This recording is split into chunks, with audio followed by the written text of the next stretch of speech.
This is a very horrible story and trigger warning is in effect. This is Chinyere Ogudoro, a 46-year-old mother of 4 who returned from Scotland on the 31st of March 2022, only to meet her end barely 24 hours after she arrived in Nigeria. She and her younger brother both died in a fire incident that happened in her house in Lagos State barely 24 hours after she got home. But the fire incident was not an accident. It was a premeditated murder said to have been carried out by the woman's husband, 50-year-old Benjamin Ogudoro, who as we speak right now is currently in police custody.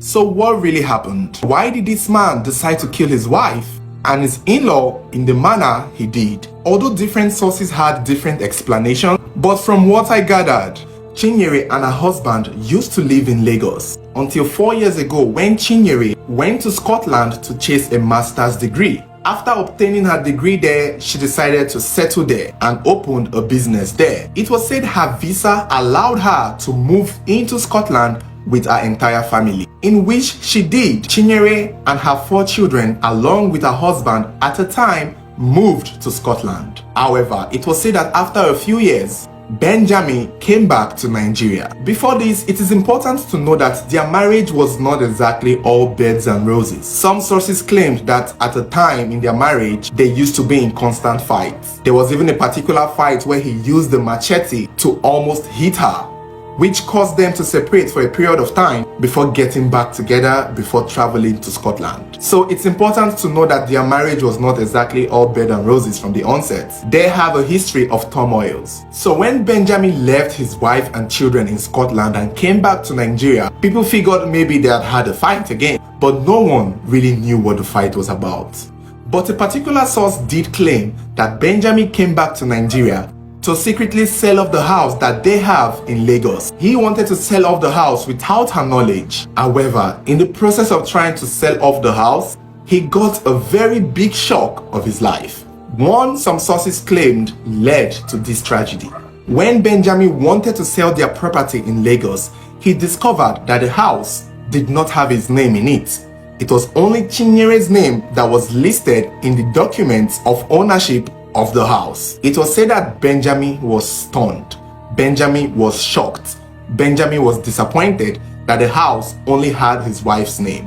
And I don't know if that kind of stopped him from selling it, but I'm going to guess it did stop him from selling the house because it's not his house. And he clearly can't sell what isn't his. So it was said that the fact that his wife only put her name in the house ticked him off and kind of made him very angry. It's unclear if he called the wife and they spoke on the phone when she was still in Scotland. But eventually when Chinyere came to Nigeria, it was said that she came because she learned her husband wanted to sell their house and she wanted to stop him.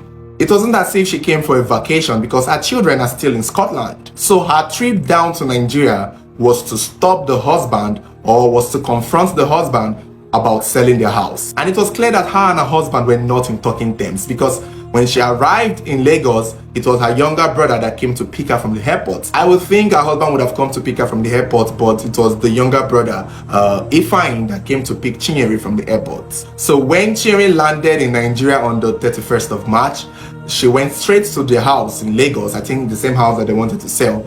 And Ifeanyi also went with her to the house. Ifeanyi has his family. Ifeanyi has a wife and he has his own family. So I would have thought he would have gone home to his own family. After all, he has brought his sister back to her house. Apparently, Ifeanyi decided to spend the night in their house. It's not clear why. It could be probably because the distance back to his house would cause a lot of traffic. Or it could be that they knew that this man is crazy and Ifeanyi decided to stay back because he knows that there's an issue going on. He knows that there's tension between the wife and the husband. And he knows that this man has a violent past. So I'm guessing Ifeanyi needed to stay back just to be sure that this man doesn't do anything stupid to his sister. But for what it's worth, and as sad as it is, I guess Ifeanyi staying back may have turned out to be a good thing after all, regardless of the tragic end. From my own observation, I figured Chinyere was a very smart woman. I mean, she has a master's degree and she knew her husband. She has figured her husband out. She knew what Benjamin was capable of. And I'm guessing that is why she put the house name in her name because she probably saw that one day this man could sell this house. And I think that was why she may have also asked her brother to stay back, because she knows her husband might be stupid. The only problem was that she didn't know how stupid he could get. Now, according to Ifeanyi, moments before he died, he revealed to the police and everyone else that around 3 a.m., when he and his sister were asleep, they heard the door banging. Someone was knocking aggressively at the door. Ifeanyi was the one who went to answer the door, only to learn that it was Benjamin that was at the door knocking. When he opened the door, Benjamin was shouting and yelling at them, accusing them of locking him outside the house. According to Ifeanyi, he did not bolt the door. The door was only locked with the key, and he had a spare key. He had his own key, and he could easily have opened the door with his key from outside. I guess it's a jam lock. But that did not stop Benjamin from being aggressive, cursing, insulting, and just plainly being rude to them. But Ifeanyi and Chinyere did not really reply him because they know that he's crazy. So they clearly did not want to add to whatever was making him angry. Clearly he was already upset that he failed to sell the house and he learned that his name was not in the house. I'm sure he's probably very threatened by the success of his wife. After all, it was the success of his wife that took all of them there to Scotland. So it's unclear what his aggression was, but clearly they knew that he was crazy. And that was why when he was shouting that early morning, they did not really give him the reply. After everything calmed down, Chinyere and Ifeanyi went back to sleep. But this bastard decided to strike.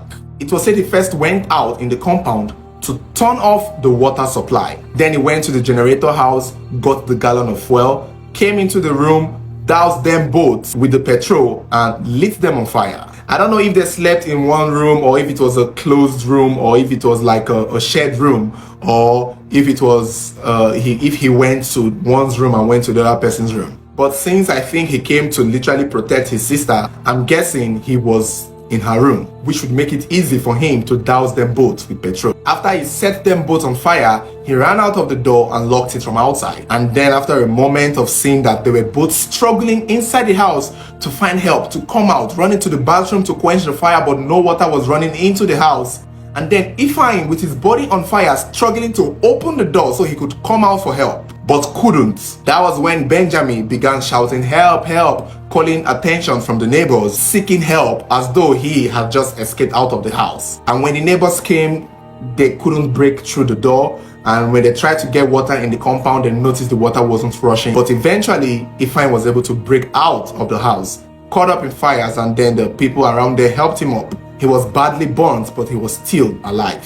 However, when they went inside to rescue Chinyere, it was too late. She was burnt badly. She was burnt beyond recognition. And I think to the point her body parts amputated.